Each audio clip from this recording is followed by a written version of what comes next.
Three fathers who lost their daughters to suicide have brought their latest awareness-raising challenge here today.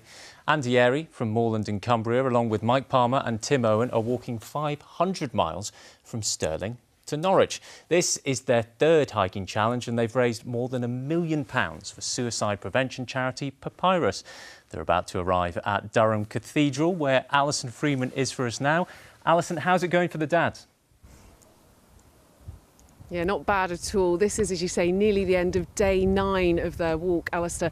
They're not quite halfway yet. They're getting close to the 200-mile mark, though. And today, my goodness, they've had every sort of weather you can imagine. The sun might be almost shining at the moment, but earlier there were great big hailstorms raining down on top of them. Now, we've been following them for most of the day, not only to see what they're up to, but also meet some of the people they've met along their route. Shining a light on the problem of young suicide. The Millennium Bridge in Newcastle was lit up last night in the colours of Papyrus, the suicide prevention charity, to welcome the three dads walking to the region.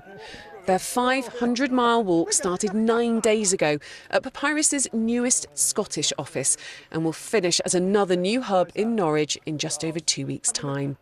In Edinburgh, they were invited to meet the First Minister to talk about their calls for every child in the UK to be taught how to deal with suicidal feelings. Yes, I mean, I'm really pleased and honoured, actually, the opportunity to be able to meet you today. And I suppose if I can just take off my First Minister's hat off for a minute and speak to you like a dad. Yeah, I can't imagine the trauma you've gone through. As they passed through the borders and into the northeast, they were met by the warmest of welcomes in places like Wooler. And in Morpeth, around every corner, there was a donation or someone wanting to share their story of loss. Suzanne, who lives in Gosforth in Newcastle, lost her son Samuel, who was 17, to suicide during the pandemic. She's walked with them for the past 2 days. Because they've got such a special voice and, and they've got the ear of politicians, I just think, really giving them that validation that there's a whole community behind them. And it's such a special time just to walk and reflect and to think about, and we've been chatting about our loved ones as well. At the quayside, they were welcomed outside the region's newest Papyrus office. Another mum, Fiona, from South Shields, was there. Her son Tom took his own life. In the northeast, we've got a real problem with young people taking their lives, and really anything to raise awareness and talk more about mental health is really important. They crossed over the Millennium Bridge and into Gateshead and headed further south. At the Angel of the North, a group of pupils from Wickham School were there to greet the dads and told them about the help they knew was available. There's lots of mental health ambassadors who've had special training, so if you need help you can easily have access to it. I think it's quite good because it brings awareness to how suicide affects people and things. It's quite inspirational to hear the kids speak, and the kids aren't fazed by it. They know why they should be taught about these things and how to make themselves safe. Well, this is the rather beautiful sound of the Our Lady in St Bede's Choir singing the song that was written by the folk band The Young Uns to get the dads walking in. I'm joined now by Jed Flynn from Papyrus. Jed, what's it like to hear that sound? I want to cry to hearing that song again, but hearing young people talking about my dad and these three dads have just incredible work they've done. I can't find the words to sum it up, to be honest with you.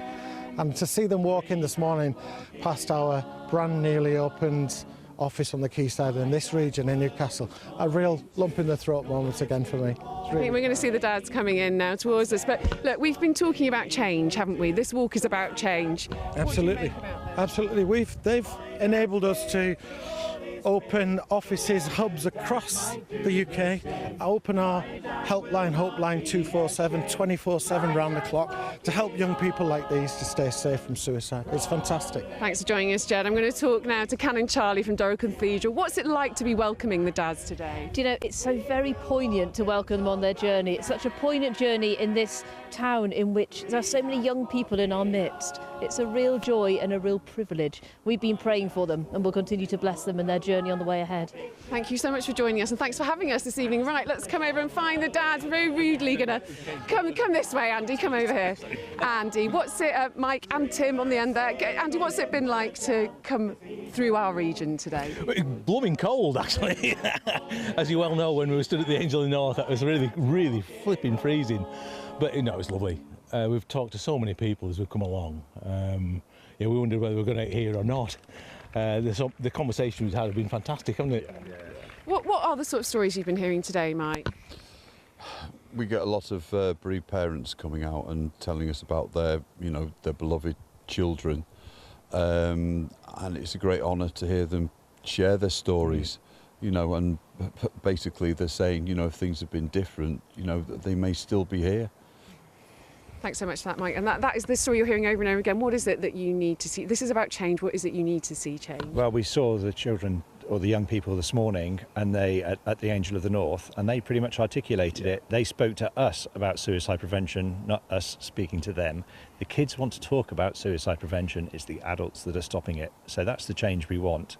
We want that to be taught in schools, open conversations, age-appropriate conversations around a really sensitive subject to give the young people the opportunity to express how they're feeling to the adults. It's our generation. I'm going to stop you there because we're going to say thank you very much for joining us, and we're going to let the lovely choir play us out again, if you would, please. From Lakeland's Hill to Eastern Fen, 300 miles and back again, we will rock and Thanks very much, Alison.